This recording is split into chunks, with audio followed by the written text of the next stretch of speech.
Dieu t'a voulu dans la famille où tu te trouves. Dieu nous a situés. Personne n'est né de l'arbre ou de nulle part. Nous naissons toujours insérés dans une famille.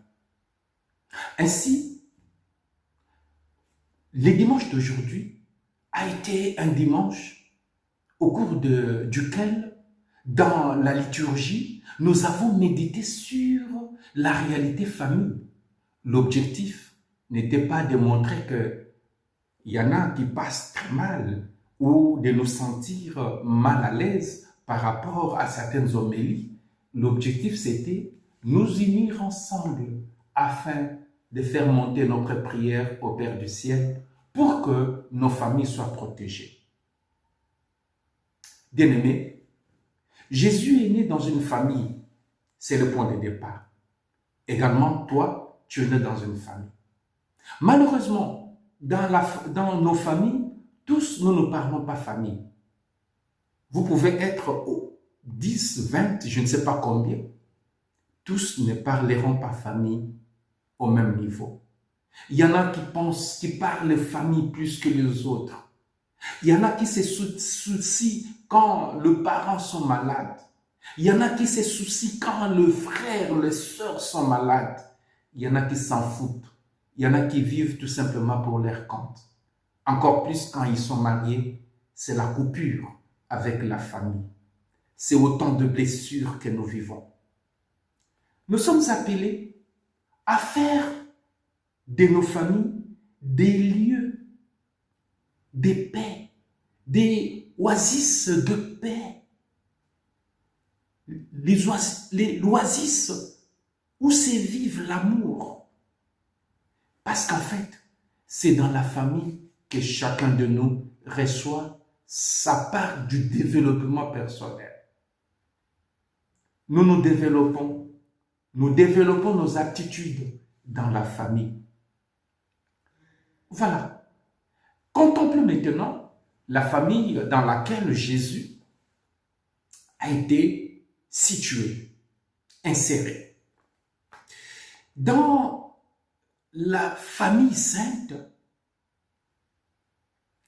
de Jésus, tout ne va pas bien. Nous venons de l'écouter dans l'évangile. Dans cette famille, tout ne va pas bien. Il y a des problèmes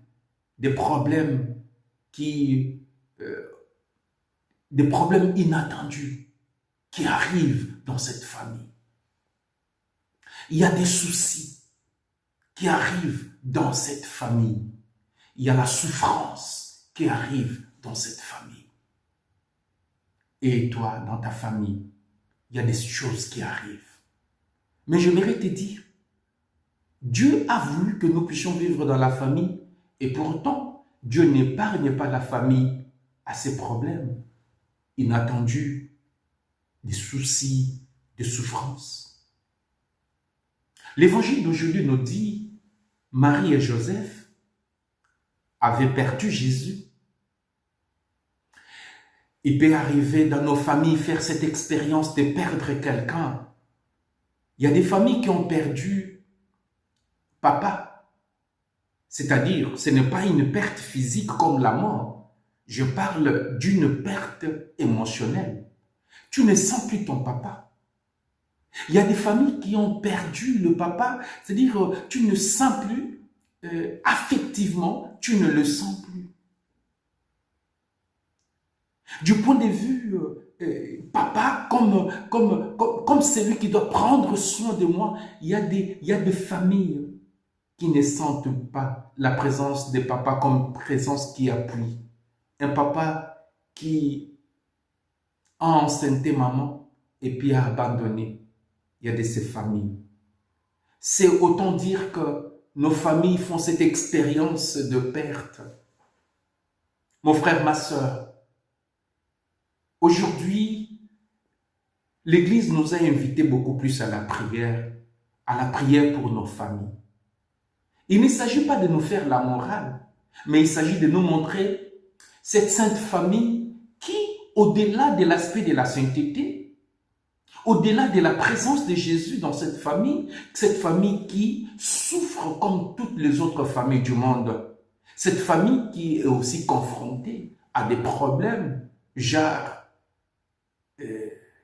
souffrance, perte. Il y a des familles qui ont perdu la maman. Je me rappelle, je vois encore des gens que j'ai accompagnés et que j'accompagne. La maman s'est lancée, s'est versée, elle s'est installée dans l'alcoolisme. Ça fait la honte aux enfants. Il y a des familles qui ont perdu les grands frères. Il y a des familles qui ont perdu la grande sœur. Votre frère, votre sœur, vous ne le sentez plus, vous ne la sentez plus comme membre de votre famille. Il peut aider les gens de l'extérieur plus que vous-même. Je connais des gens qui se plaignent.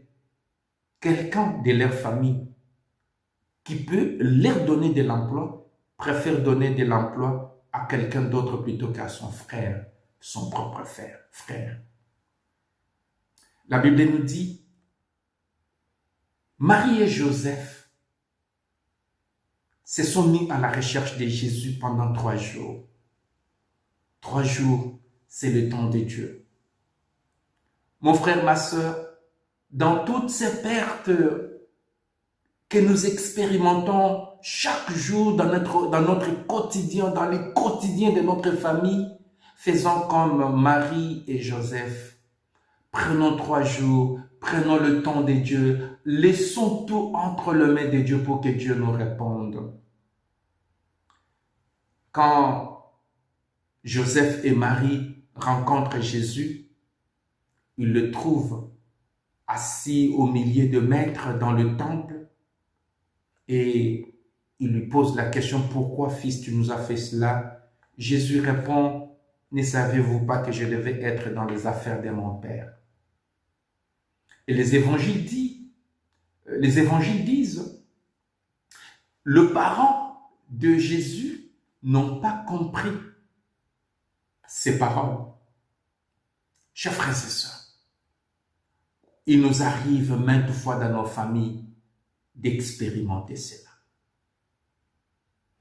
Marie et Joseph, il a fallu du temps pour eux d'apprendre à connaître leur fils. Chers amis, apprenons, demandons au Seigneur de nous donner de la patience parce que nous avons besoin du temps. On a besoin du temps pour apprendre à connaître les nôtres. J'aimerais vous dire que nous naissons dans une même famille. La fraternité n'est pas naturelle. Ce n'est pas parce que vous êtes nés d'une même mère, d'un même père que vous êtes des frères ou des sœurs. La fraternité s'apprend.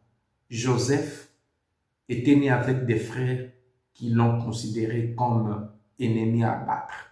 Ils l'ont même vendu. Mais chemin faisant, il y a eu un travail intérieur qui a été fait pour que ces frères, n'est-ce pas, se constituent en vrais frères. C'est pour autant nous dire que nous devons apprendre et construire ensemble la fraternité.